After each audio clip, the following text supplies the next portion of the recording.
Hello. Yeah, something's happening, but I don't know what. We're So, live. There's yes. always, Facebook does this tease thing every single time. You're sitting there watching, preparing, and up here it says live. So welcome everybody in Conversation Cafe to Listening with New French Ears. I like to present little surprises to you, and I have a great little surprise for you today. So I'm welcoming you to our group just today, two budding polyglots who are going to share their ideas on how they are managing their listening skills to enjoy the conversations in other languages that they are learning. And for the sake of our discussion today, we'll focus mainly on the French. So I welcome Jesse, who's here for me, and Etai, who's here for me. And Bonjour. I'll start with Jesse. Would you like to introduce yourself? Sure. So I am originally from California, and I've been living in France my entire adult life, so a little over 10 years.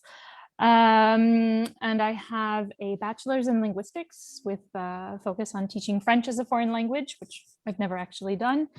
And I have a master's in applied linguistics with a focus on language acquisition and teaching English as a foreign language, which is what I've been doing for the past 10 years or so. It's amazing. So much in such a short time. When you Did you say, sorry, did you want me to say my languages as well? I do. So Okay. I was going to ask you anyway, don't worry. I introduced you as a polyglot. Yeah. What's the poly of the polyglots for you? So I grew up speaking English in a monolingual home. My parents both only speak English. I learned French in school, and then I learned Spanish, and then I had friends who spoke Brazilian Portuguese, and I thought, well, it's close enough to the other two I already speak. So I taught myself Brazilian Portuguese. And then I studied a little bit of Arabic in university, but I haven't used it in a really long time. And last year, at the beginning of lockdown, I gave myself the challenge to get to a high beginner level in Italian in 6 weeks. No mean feat. So that's quite a lot under your belt. So basically, you know how to learn and you know how to get through those barriers that many of us face every single day as we're trying to improve our language. And in our case, it's French. Yeah. Thank you, Jesse. Oh, it's so exciting. Okay, so I'm going to ask Etai, our second polyglot, to introduce himself. Briefly, Etai, as you asked me to remind you. Etai likes talking. Yes, I'll do my best to be brief. So my name is Etai, and I was born in Israel, but grew up, was raised and educated in the United States. And what's important to know about me, and this will come up later, and it's a lot of the reason why I do what I do the way that I do it, is that I have something called spastic quadriplegic cerebral palsy. And it means that I'm a wheelchair user. I use a motorized wheelchair, and that kind of impacts all of my life and all of sort of how I navigate around the world. And as you'll hear, it's also the main reason why I approach life and languages the way that I do. So, and you wanted, I have a few degrees. My bachelor's is in German Jewish history. Then I have one master's in comparative literature and cultural studies with a specialization in post-Holocaust literature. And I have a second master's in counseling psychology. Yeah. So, and you wanted languages, right? I'm just amazed. Thank you, I suppose, but thank you. Yeah, thank you. So which languages, Etai? Yeah, so my mother tongue is Hebrew, but as I said, so I was raised and educated in American English. So Hebrew and English pretty much at the same level. German is, again, I don't know exactly the levels as far as, the B1, C, and so on, but I'm near fluent, if not fluent, in German, fairly comfortable in French, Spanish, Italian. What am I missing? Portuguese I'm less comfortable with. Yiddish, which is a Judeo-German dialect. And I'm most recently I began exploring my first Slavic language, which is Polish. So I hope that's the entire list. I may have forgotten a few. It sounds pretty complete from what we were saying before, and I just stand back in amazement, because much as I do several languages, I can't have anything to my belt as you two have in such a short space of time.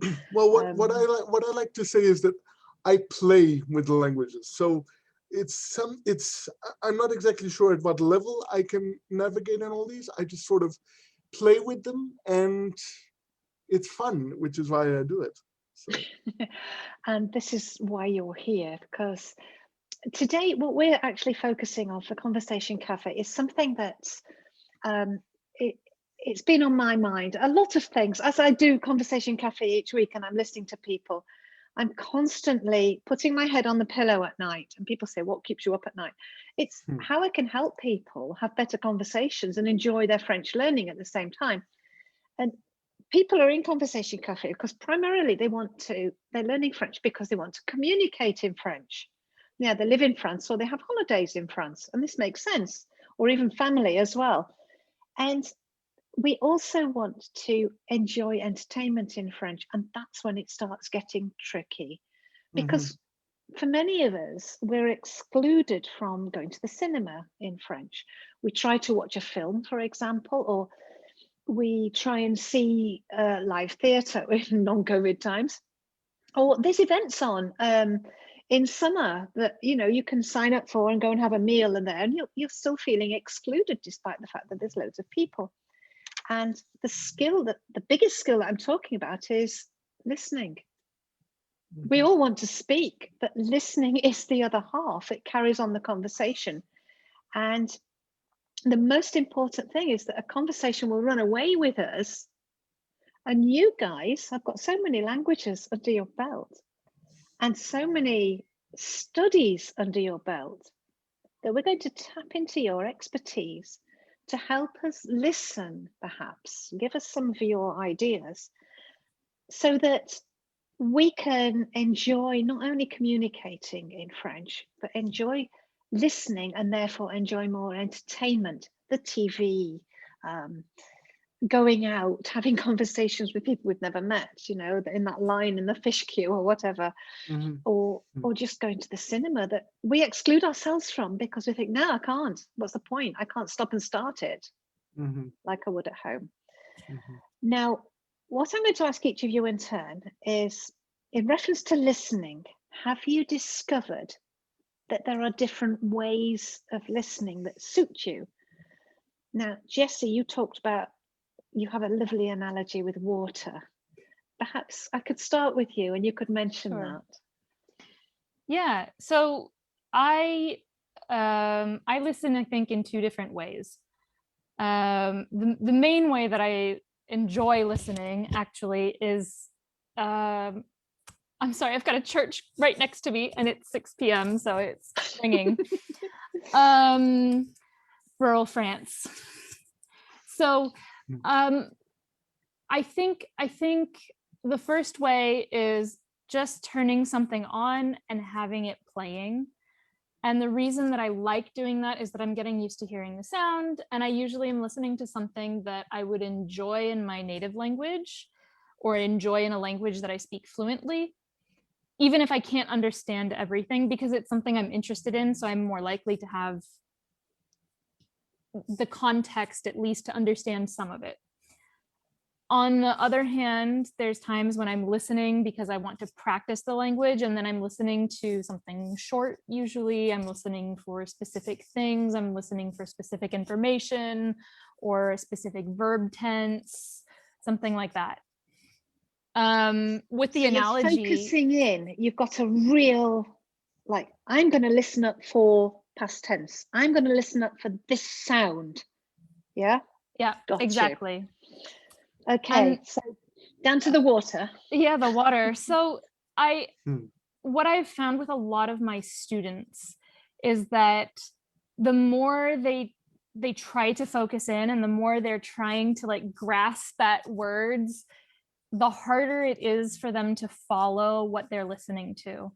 And for me, it feels like if you can just sort of float on the word soup, I don't know, just float on the language, like you're floating down river and not fighting against the current, and just kind of relax into it, you actually end up hearing a lot more than when you're trying desperately to tread water, or trying desperately to grab onto a branch and like, oh, where's the word that I heard that word, and then you miss 6 more words, and then you're lost again.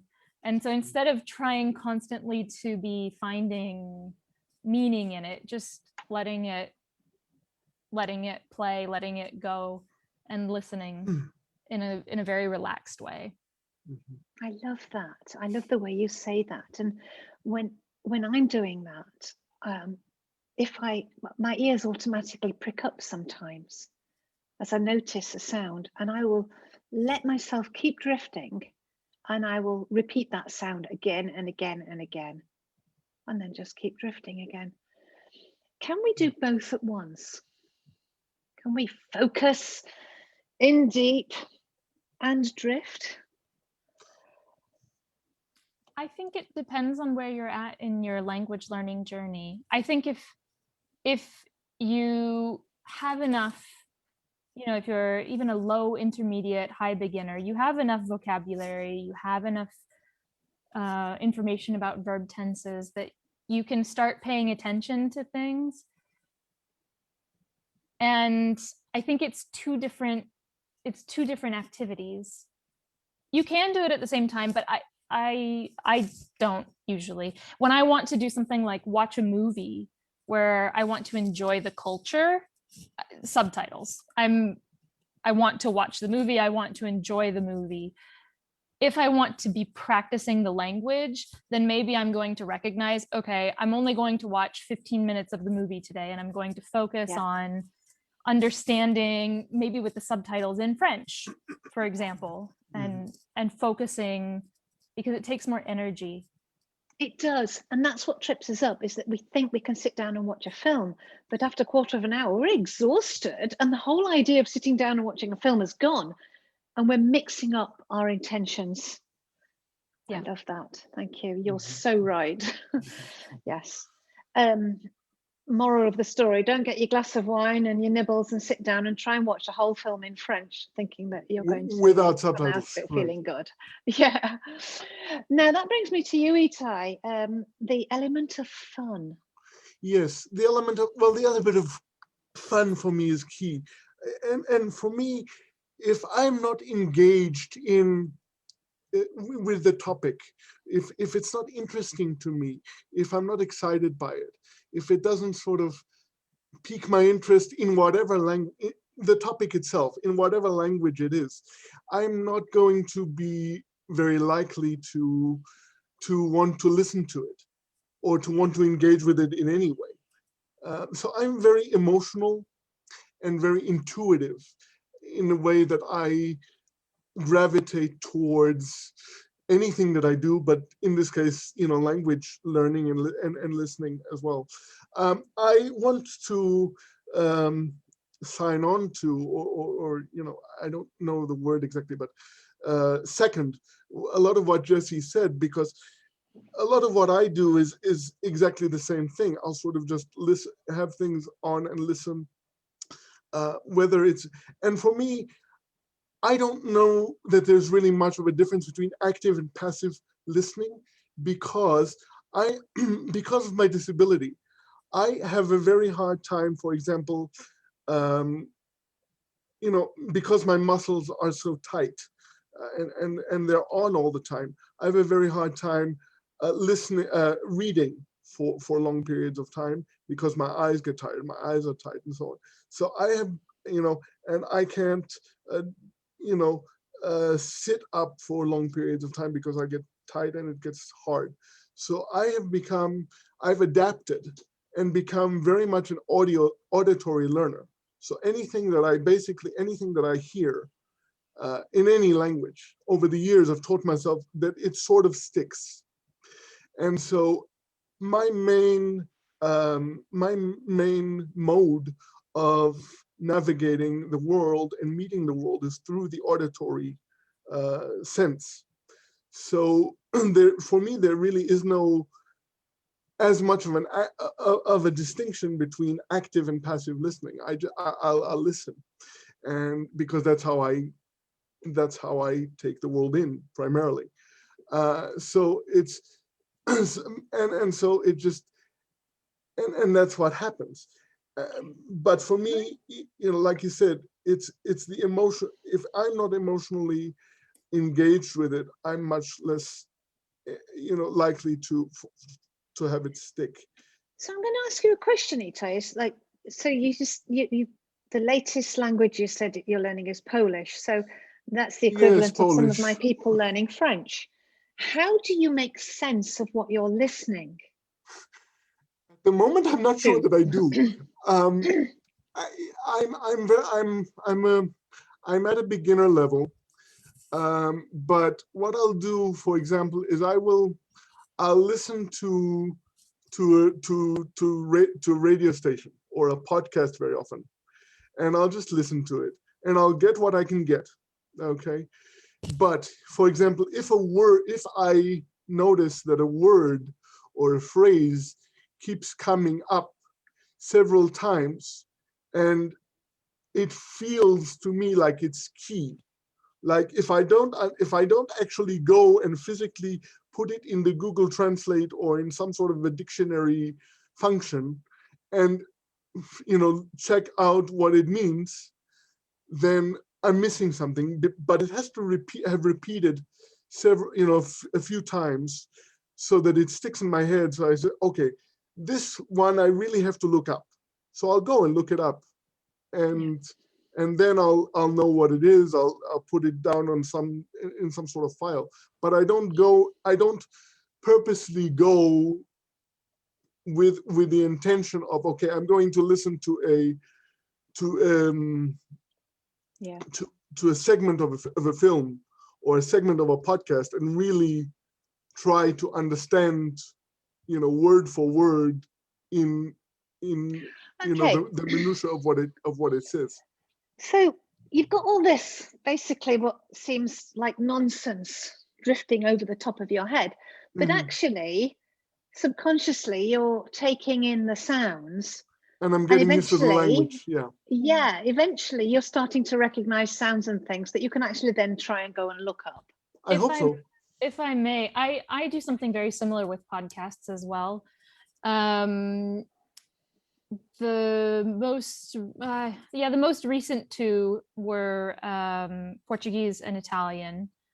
And obviously I have the foundations of having learned Spanish and French before. And those are also both Romance languages. And so a lot of the vocabulary is very similar. A lot of the verbs are very similar, which really helps. But Brazilian Portuguese, which is what I focus on because I have friends in Brazil, the accent is so different to French and it's so different to Spanish that listening to it is like, in the beginning, if I could read it because it looked a lot like French and Spanish, right, but I could not understand people when they were speaking. It sounds like Russian. How did you do that? How did you get to start understanding what they were saying? I found a podcast that talked about a lot of general topics, society, politics, economics, and they were long interviews with experts in their field. And I just turned it on. I just turned it on and started listening. And I can tell you the first 4 or 5 hours of it, and not all at one time, but over the course of a week or 2 weeks, the first 4 or 5 hours, I didn't really understand much. I just didn't. But and you didn't slowly, mind. no, I didn't mind. I could hear some words and I'd be like, oh, I understood something. Oh, I understood Yes. economia. Okay, I understood. That's like economy. Okay, so we're talking about economy. Okay, what else can I understand now that I know the context of this conversation? And I'd start to hear other words that would be related, but I didn't really understand the full sentences. I couldn't understand everything. That was okay. I was like, you know what? I understood 30% this time. How much am I going to understand next time?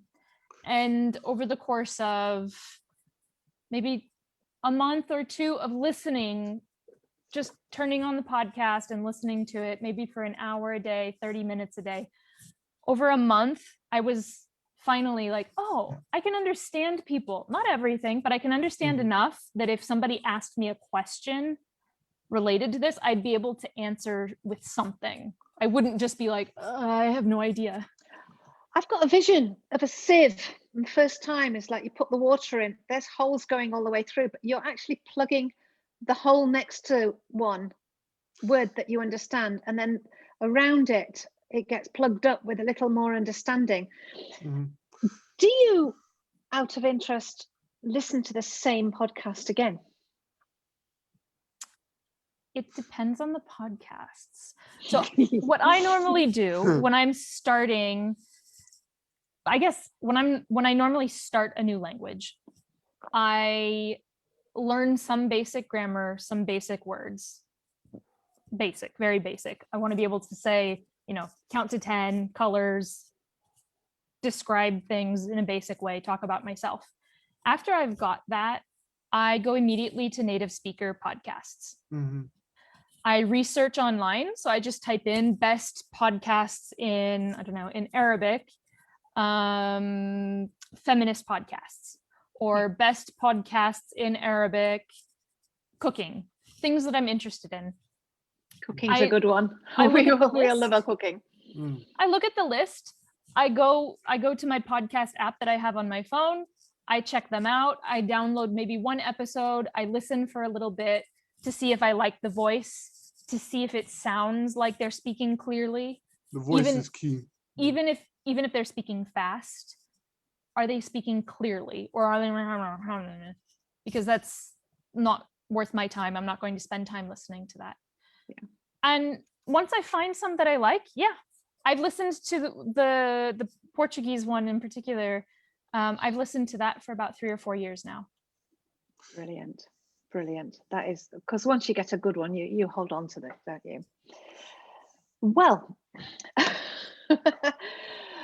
considering we want to listen with intent, it's interesting that we're also saying let yourself just go with the flow as well.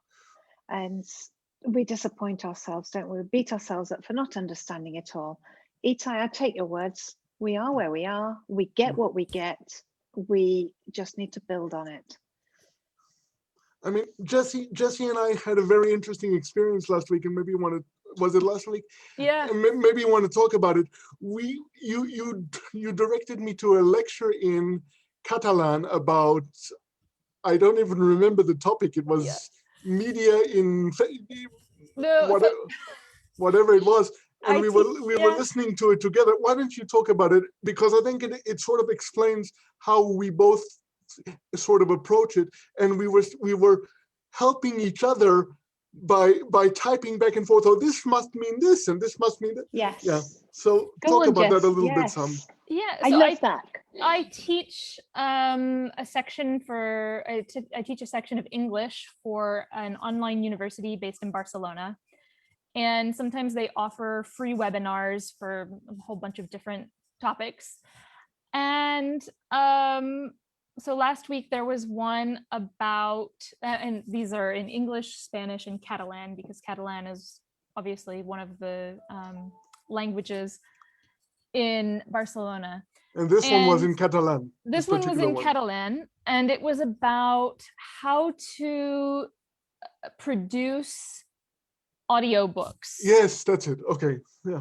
And I thought, this might be interesting. This might be interesting to watch. And so we watched it. I started watching it and I told Etai about it. And so we started typing back and forth on Facebook and we were both watching it together. And Catalan is, yeah, it's similar to French and similar to Italian and similar to Spanish, but it's its own language. Yeah. And so sometimes it sounds like something that we would understand. And so we were listening to it and trying to understand, and we were typing back and forth. Well, this word must mean this, right? I mean, it doesn't really look like Spanish or French, but I can't understand what else it could be. Right. And we were the energy between you must have been electric. It was fun. And it was fun. We were noticing certain things, certain characteristics of the language, as you know, as it differed between a native speaker and somebody who speaks it as a second or third language. I remember we had a very well, we had an interesting sort of side thing about how the last syllable of the words seemed to get either swallowed or cut off, and then how when a native speaker spoke it, it seemed to flow more, and then when somebody who is not a native speaker, who has it as a second or third language, you know, we could tell that the presenter was her native language was Castilian Spanish, because she was really forcing herself to break off the last syllable of the words and make it sound like Catalan, and it just didn't. And it was, and we sort of noticed that as we were listening, and it was just so interesting, the little things that we picked up, and then, oh, this must mean this, and this must mean this, and eventually, I mean, I wish we could share with you the exchange, because it's really, to look at it, is sort of interesting. But that's sort of how it works.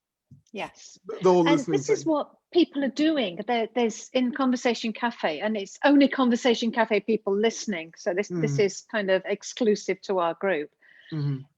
There were people coming together, meeting each other to have reading clubs, to practice pronunciation, or to just practice various things. Mm-hmm. And I think practicing listening skills and getting into just trying to understand a small snippet of something together and discuss the language and what they've understood and where that language comes from and what the references are to help them understand not every word, but the idea behind it. Mm-hmm. Yeah. I can imagine the energy, you know, between you. I think what you just said is really key. It's not about understanding every word. It's about understanding the idea and being able to respond to it somehow. Yes. Right. And absolutely. And if you're listening to native speakers, or you want to join into a conversation with native speakers, it can be really intimidating. You feel a little bit like the little kid and the adults are talking. Mm-hmm. It's humiliating. And it can be. You know, I'm married to a French guy, but I have to say the French are not very forgiving about it. I'm not. And I've lived here long enough to know that.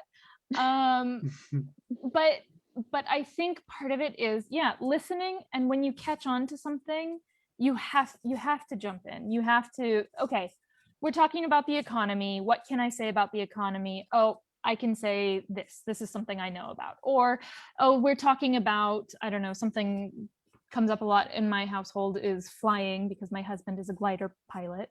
So, you know, you go to the gliding club a lot, you know, okay, they're talking about flying. It's not really something I'm interested in, but you don't know anything. You can ask. Can I ask them? Yeah, exactly. What can you ask? Yeah. So prompt them, because they're going to use vocabulary that will need explaining, and you're going to learn.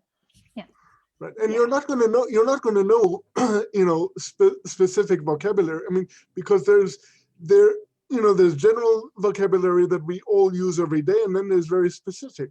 I mean, I don't know the term for glider in French, but that's because I've never had occasion to use it.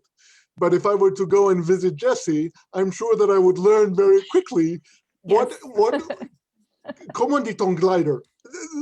Planeur. Planeur. Planeur. You see, so I learned something now. Now I know. La plaine pour moi. Oh. Yeah, like plenty. Plenty is Connect. Yeah, he's in. But I had no need for that before. Now I do, and now I'll remember it. You see. Yes. That's sort of there how you it go. works. On that note, it's time for us to wrap this up very quickly because there's been lots and lots of little golden nuggets being dropped like confetti through this. So I hope somebody has enjoyed something of some part of what you've had to offer today, which has been wonderful to hear It's you. been a lot of fun. And thank you. feeling your energy and the knowledge you two have between you is tremendous. If people want to find you, if people wanted to actually connect with you, how would they find you? Etai. Well, I have a Facebook page that's been only this weekend been revamped. It's called Etai's Corner. So if you want, it's I believe this is www.facebook.com/Etai's Corner. And I'm working also on a website which will eventually show up. But amazing. that's sort of right now. That's where you can most easily find me. That's Facebook. great, because I'm sure people, they might just have lots more questions and they can just say, oh, I'll ask Etai, maybe. I would love to have discussions about it and connect with you in that way. Sure. That's amazing. Oh, and by the way, those of you who play Words with Friends, both of you have been enjoying playing this week, even though I've not played You're as wiping often the as I'd floor with like. me this week. What did I do? You're wiping the floor with me. Oh, you're wiping the floor with me too, Christine, by the way. Jesse, I will beat you eventually, I promise. Eventually, sure. It won't take long. I will. Next week, it's my turn. Jesse, how do people get in touch with you if you wish them to? Sure. So my website is befluentish.com, and you can find me on social media with the name befluentish. I have started a YouTube channel. I only have 2 videos on it for now, but I am hoping to get more content up soon. I'm going to go look. Well, have you got 100 subscribers yet? I do not. I don't. Well, you can change your name. You can have your own name when you have 100 subscribers and you don't have all this series of letters. So if anybody wants to help Jessie out there, I'm sure she'll be really happy. I'm coming. Me too. 2 more on the way. Okay, thanks very much. Thank you. Merci beaucoup. De rien. No problem. Thank you.